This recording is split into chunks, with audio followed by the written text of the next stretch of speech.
நான் வந்து மாமியார் வீட்ல தான் தல தீபாவளி கொண்டாட போறேன். அப்படியா? ஆமா. ஆனா இது புதுசா இருக்குண்ணே. புதுசா இருக்கு. அவளுக்கு வந்து நிறைய சாரீஸ் ரொம்ப பிடிக்கும். அவளுக்கு பிடிச்ச மாதிரி பட்டு புடவை எடுத்து வச்சிருக்கேன். அதுக்கப்புறம் நகை போடலான்னு பிளான் இருக்கு. அந்த மனசு இருக்கு. அதான் கடவுள். ஒரு அம்மா ஸ்தானத்துல இருந்து உங்களுக்கு தல தீபாவளி கொண்டாடுறாங்க உங்க மாமியார், உங்களுக்கு பட்டு புடவை பிடிக்கும், நகை எல்லாம் எடுக்கிறாங்க. ஆனா இதெல்லாம் இருந்தாலுமே கூட என்ன ஏக்கம் மனசுல இருக்கு? சொன்னா தீத்துற போறியா? என்னால முடிஞ்சதை செய்யறேன், சொல்லுங்க. எனக்கு எல்லாமே கிடைச்சிச்சு அவங்க சைடு இருந்து. ஆனா என்ன என் மூலமா அவங்களுக்கு அது கிடைக்கலையே அப்படிங்கிறது ஒரு இது இருக்கும். சரி, இப்ப ஃபீல் பண்ணி என்ன பிரயோஜனம்? ஏன்னா டோன்ட் வரி, பி ஹாப்பி. அல்ல போனா பாட்டா போடுறா.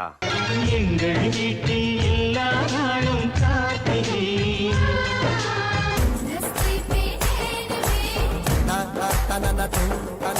ஃபுல் வீடியோக்கு ஹேண்டிலுக்கு கீழே லிங்க் இருக்கு, அதை கிளிக் பண்ணி பாருங்க. அப்படியே சேனலை மறக்காம சப்ஸ்கிரைப் பண்ணிருங்க. நான் நினைச்சா பண்ணலாம், ஆனா பண்ண மாட்டேன்.